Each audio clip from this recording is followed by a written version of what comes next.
Welcome back, everybody, to our final session, actually, for the webcast viewers. This is an important part of our PATH biannual grantee meeting because it is a time for us to recognize the grantees who have done some extraordinary work in the field. At this time, I'm going to ask Laura Gillis to join me in doing our presentations. But I want to say just a few words about Laura. Laura has over 20 years of leadership and management experience in community-based health care organizations. She's currently the principal at the Center for Social Innovation and the project director of the National PATH Technical Assistance Center. And she and her staff, they're the ones who go out all the time and meet with you and provide technical assistance to you. And she has been a valuable resource to me. And I want to publicly thank Laura for all of her support, not just to me, but for the work that she does with you in the field as well. So at this time,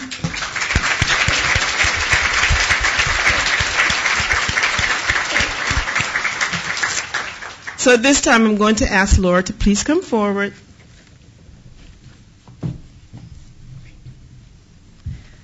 Thank you, Maddie. I have to say that you're the best government project officer I have ever personally worked with.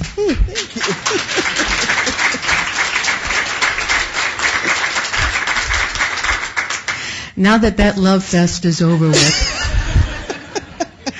I have the pleasure of being a part of awarding the Exemplary Practice Awards for the PATH program for 2010. The Exemplary Practice Awards are given to PATH programs that have made significant improvements in the lives of individuals with serious mental illness and those with co-occurring disorders who are homeless or at imminent risk of homelessness. In order for local PATH programs to be eligible, they must meet the following criteria. The practice must be consistent with the appropriate award category. The practice must adhere to the PATH legislative language, and the program must be in good standing with the state. This year we received 33 applications across all three award categories: leadership and collaboration, consumer empowerment, and data collection and reporting. The PATH Grantee Meeting Advisory Committee members, which is made up of state PATH contacts, they reviewed all of the applications and rated them using a standardized evaluation tool. The applications with the highest ratings were chosen. I want to say a word about the awards themselves. The awards, which are sitting right here on the table, and we're going to give them out to the awardees in just a moment. They incorporate the artwork from the Art Expressions Group, and this is a group of consumers at Healthcare for the Homeless of Maryland, which is a PATH provider. And we thank them for providing their work for these Exemplary Practice Awards. Now, first award, Leadership and Collaboration. The award goes to the Center for Urban Community Services Reentry Coordination System in New York City. Let me say a little bit about them. The Center for Urban Community Services administers a PATH-funded project known as the Reentry Coordination System. This project manages access to supportive housing units in New York City, New York, for individuals who suffer from mental illness and who are either homeless at the time of their incarceration or will be at imminent risk of homelessness upon their release. And that's released from the state prison system, not just New York City. So CUCS created a network to connect inmates to New York City landlords, those inmates who are coming back to the city, and into housing and into mental health services.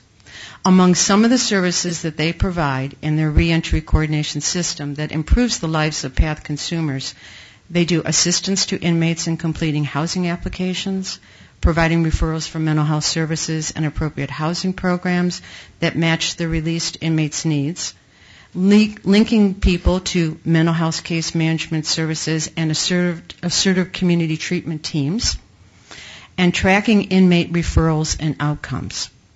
CUCS continues to tackle the barriers that exist in transitioning individuals who suffer from severe mental illness and face homelessness from the criminal justice system into mainstream society. Accepting the award for the Center for Urban Community Services is Sue Smith, and she's the director of their Housing Resource Center. Please greet her.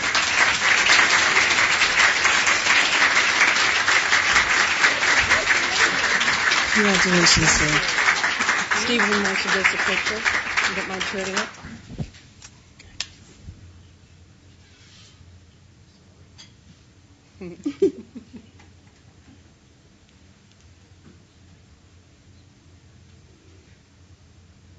Techno. Great. Good, thank you. Congratulations, sir. I want to thank PATH for this incredible honor. This program has only been in operation since July of 2009, and it has been an amazing effort between the housing providers, supportive housing providers in New York City, and, as you can imagine, the many prisons in New York State going all the way up into almost on the Canadian border. So it's really been a true collaboration, and we've had 77 housing providers be part of this interviewing process that we do by video teleconference. So we'll be hearing more about that this afternoon. But again, thank you, everybody, including Maddie and Laura, and especially our New York State contact, Anne-Marie Lavallo. And I have with me here Marjane Mundy, who really does do all the work, makes my job very easy, who is the reentry liaison for this project. Thank you. Yeah. Congratulations. Thank you.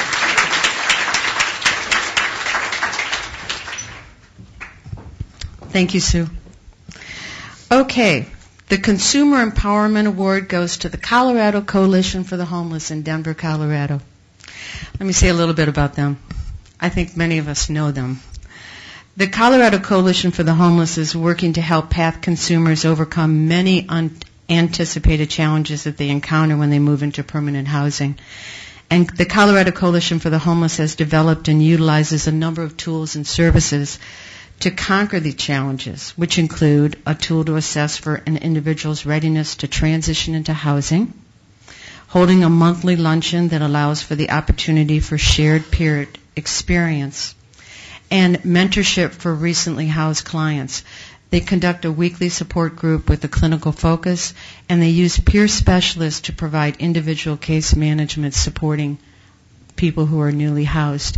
This really responds to the remarks by Director Power this morning about the importance of supporting people who are new into housing, the whole idea of social inclusion. All of these tools and services aim to expand the consumer provider base within their program. That builds a strong bond between the consumers and the consumer providers based on shared experiences. And it keeps the PATH consumers stably housed. Accepting the award for the Colorado Coalition for the Homeless is Tom Lucas, the PATH Program Manager.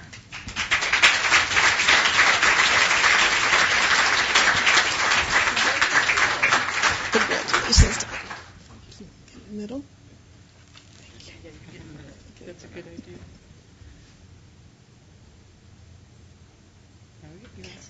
Thank you, Tom. Thank you. On behalf of my team back home in Denver, Colorado, hi guys. We proudly accept this award. We believe this is really important work. We think we do it pretty well. I can say that because I do the little part of it, they do the most part of it. And we're glad that you agree. And thank you very much for this honor. Thank you, Tom.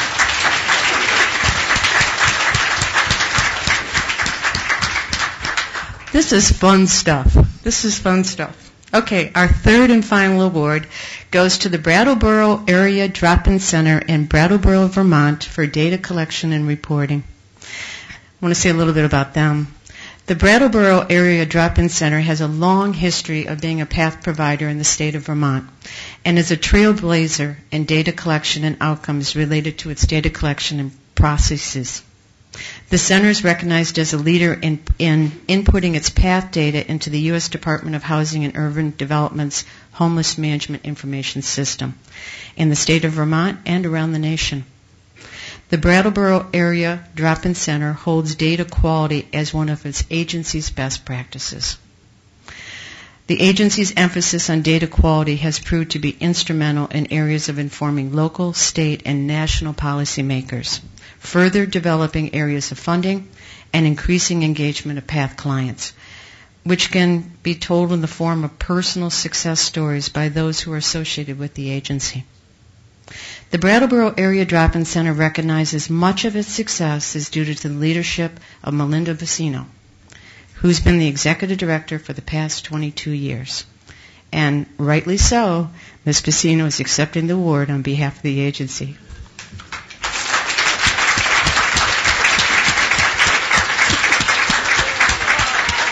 Congratulations, Melinda. We should probably get the award. Oops. We didn't rehearse this. This is not rehearsed. Okay. Thank you.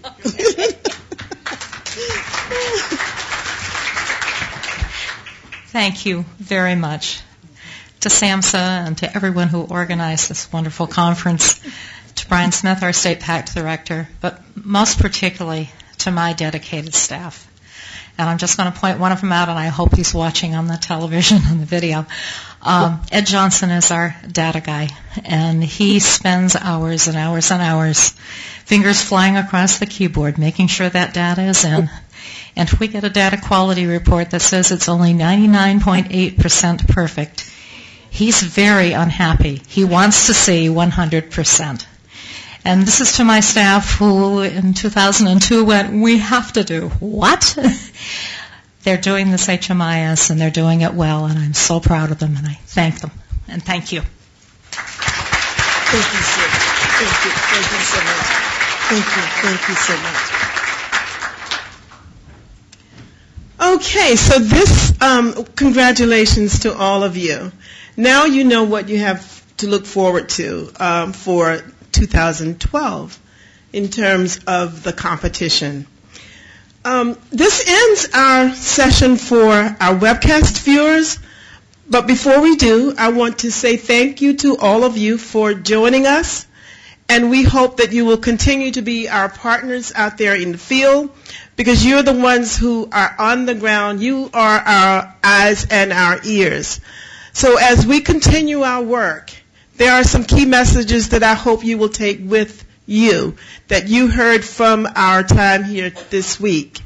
And we hope that we can continue in the regions, because we will be doing our regional trainings around HMIS.